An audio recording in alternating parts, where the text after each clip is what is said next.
जय श्री कृष्ण दोस्तों, आप सभी को ऋषि पंचमी की बहुत बहुत शुभकामनाएं। भाद्रपद माह के शुक्ल पक्ष के पंचमी तिथि को ऋषि पंचमी का व्रत रखा जाता है।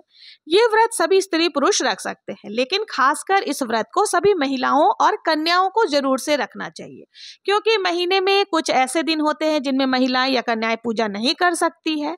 और उस समय यानी कि मासिक धर्म के समय यानी अशुद्धि के समय जाने अनजाने हमसे जो भी गलतियां त्रुटियां हो जाती है, उस समय लगने वाले दोष के निवारण के लिए इस व्रत को साल भर में एक बार जरूर से रखना चाहिए, जिससे पूरे साल भर यदि व्रत रखते समय या किसी पूजन के समय हम किसी सामग्री को ऐसी अवस्था में छू लेते हैं तो उसके निवारण हेतु यह व्रत किया जाता है। तो देखिए, इसमें सबसे पहले हमें सप्त ऋषि का निर्माण करना है। तो सप्त ऋषि कौन कौन से हैं? यानी ऋषि कश्यप, ऋषि आद्र, ऋषि भारद्वाज, ऋषि विश्वामित्र, ऋषि गौतम, ऋषि जमदग्नि और ऋषि वशिष्ठ जी की हमें यहाँ पर पूजन किया जाता है। तो उसकी आप मूर्तियां चाहे तो सुपारी से, हल्दी से या मिट्टी से बना सकते हैं।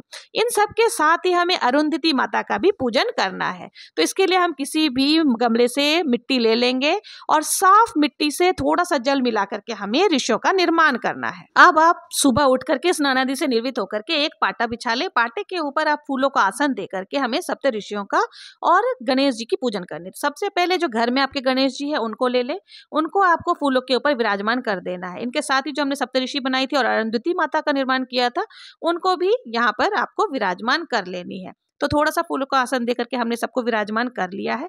अब एक लोटा शुद्ध जल ले ले और उसमें थोड़ा सा गंगा जल मिला करके हमें सबका शुद्धिकरण करना, यानी कि भावपूर्ण स्नान हमें करा लेना है। तो यहाँ पर हमने सबका भावपूर्ण स्नान कर लिया है। अब आपको एक देसी घी का दीपक लेना है, लेकिन देखिए दीपक जो है वो उसमें घी जो होगा वो गाय के घी का नहीं होना चाहिए, क्योंकि इस पूजन में गाय के दूध का इस्तेमाल या गाय से संबंधित कोई भी वस्तु का इस्तेमाल नहीं होता है। तो यहाँ पर आपको अगर भैंस का घी मिल जाता तो उससे आप दीपक प्रज्वलित कर ले, नहीं तो आप तिल के तेल से भी दीपक जला सकते हैं। तो यहाँ हमने दीपक प्रज्वलित कर लिया है। अब हमें सभी को तिलक लगाना है। तो देखिए, तिलक आप गणेश जी को और अरुंधति माता को दोनों को हमें रोली से तिलक लगा लेनी है, और बाकी जो हमने जितने भी सप्तऋषि बनाई है उनको हम चंदन से तिलक कर देंगे।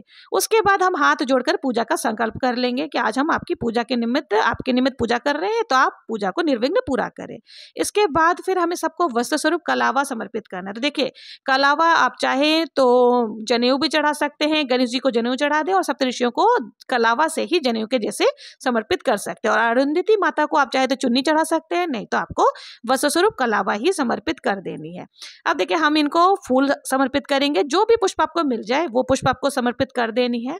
इन सब के साथ ही आपको भोग लगाना है। देखिए, भोग में भी हमें जो है इस व्रत में फलों का ही भोग लगाया जाता है। पंचमेवा का भी आप भोग लगा सकते हैं। भोग हम केले के पत्ते पर लगाएंगे। अगर आपको केले का पत्ता मिल जाए तो बहुत ही अच्छा है, उसके ऊपर आप भोग समर्पित करें, नहीं तो आप किसी भी पात्र में भोग लगा सकते हैं। तो यहाँ मैंने केला और सेब ले लिया है, और साथ ही आप पंचमेवा, मखाने आदि का भी भोग लगा सकते हैं, क्योंकि इस पूजन में हल से जुती हुई ना ही कोई चीज खाई जाती है, ना ही कोई चीज भोग में समर्पित की जाती है।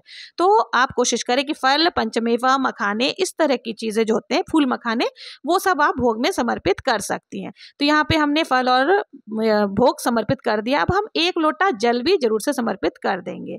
इन सब के साथ दक्षिणा समर्पित करनी है। देखिए, दक्षिणा जो है वो पूजा में रही कमियों को पूरा करती है, तो इसलिए यथासंभव आप दक्षिणा जरूर से समर्पित करें।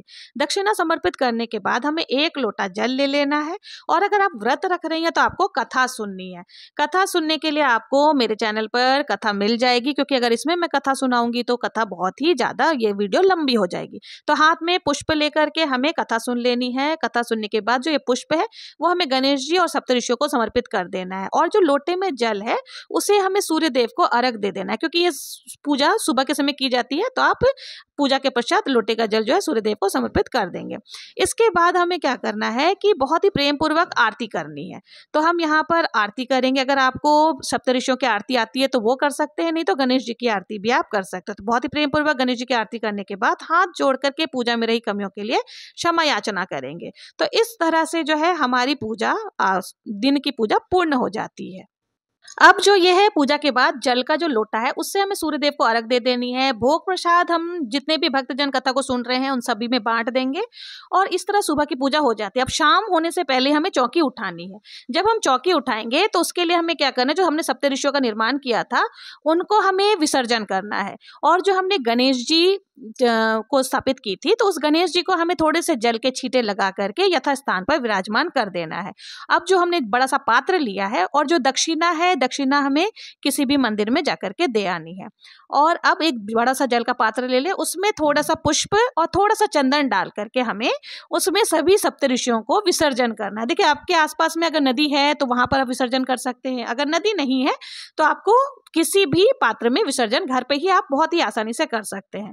तो यहाँ पर हम सभी को एक एक करके विसर्जन कर देंगे। थोड़ी देर में ही ये सारी जो मिट्टी की मूर्तियां हैं वो घुल जाएंगी।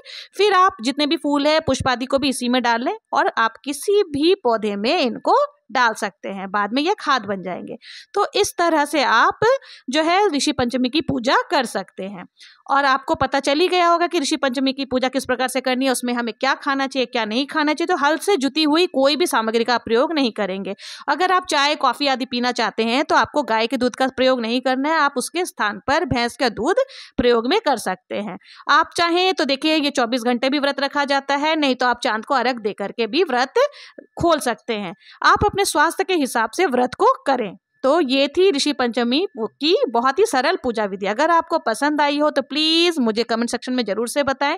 और इसी तरह से पूजा विधि जानने के लिए, व्रत की कथाओं को सुनने के लिए मेरे चैनल को लाइक, शेयर एंड सब्सक्राइब करना ना भूलें।